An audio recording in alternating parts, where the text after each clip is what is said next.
Welcome to qnawire. So now we'll work on problem 48 from chapter 20. In this problem, we're asked, based on the data in Appendix E, which of the following is the strongest oxidizing agent and which is the weakest in acidic solution? So let's go ahead and write down these four reactants, which were given here for part A. We have Br2, we have H2O2, we have zinc, neutral zinc, and we have chromate, Cr2O7, 2-.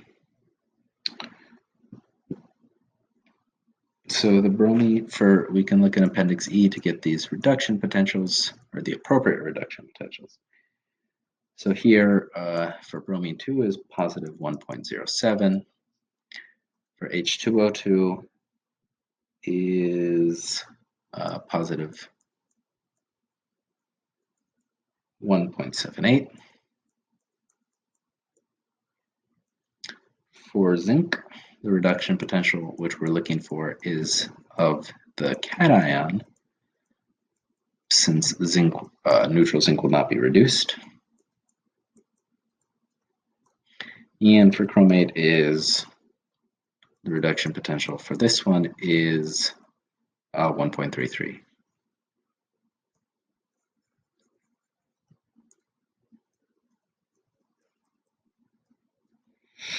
So in part A, we're looking for the strongest and weakest oxidizing agent. So we're looking for an oxidizing agent,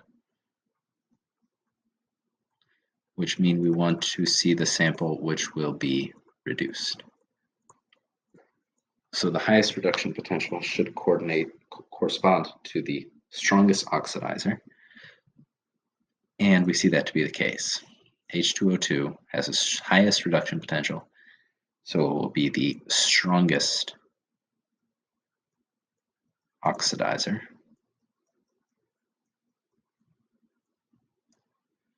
And the lowest reduction potential will be the weakest oxidizer. Now, the oxidation reduction potential which we're given for zinc is negative 0.76, but that's for zinc 2+. But to oxidize zinc, it would be the opposite, which it would be the reverse sign, which would be 0.76. And even that value is lower than this value or this value. So zinc, in this case, is the weakest oxidizer because it has the lowest reduction potential. So in the second part, we're given a different set of compounds and asked to determine the strongest and weakest reducing agent in acidic solution. So in part B, we're looking for the strongest / weakest reducing agent, which means we want the substance that will be oxidized. So in this case, we're given F-, we're given zinc again, we're given N2H5+,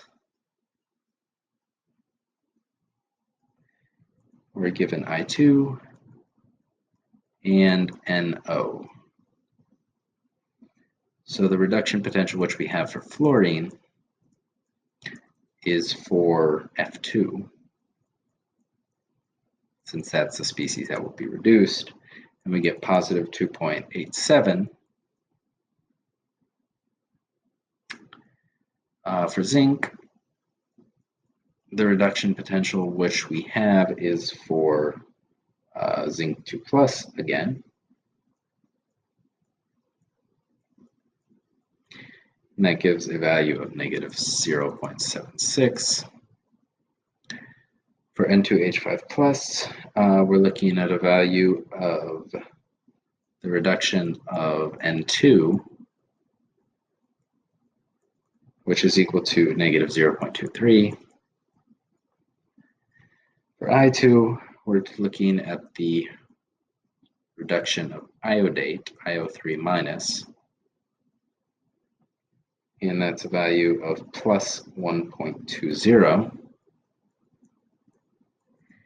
And finally, for NO, the reduction potential which we're given is NO3 minus, which is a value of plus 0.96. Now here it's important to realize we're looking at reduction potentials. So if we want to see what's most likely to be oxidized, we have to think about the reverse of the reaction. We have to think about the oxidation. So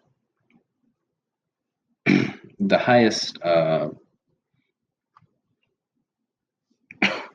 lowest reduction potential should correspond to the highest oxidation possibility. So here we see that it's unlikely that we reduce zinc 2 plus because of such a negative value. That means that this here is likely to be oxidized.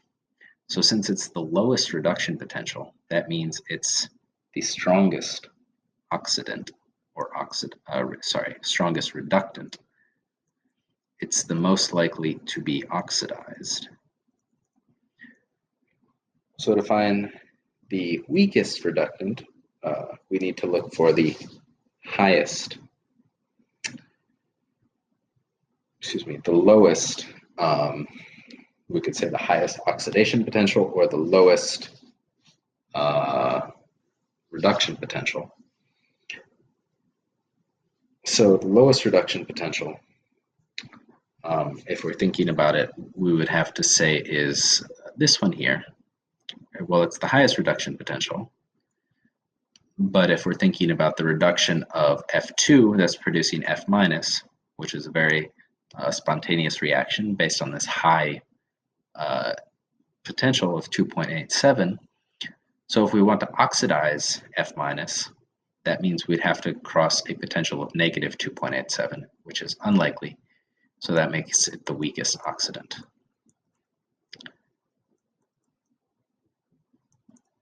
So for problems like these, it's important to look at the absolute values to see the extremes of what you have. And then you just need to think about the reaction, whether you'll be dealing with the positive value or the negative value if you have to switch the sign. Since we were working with F minus, we had to switch the sign because it was talking about F2. And when we switched it to the sign, negative 2.87, it was clear that it was the weakest oxidant.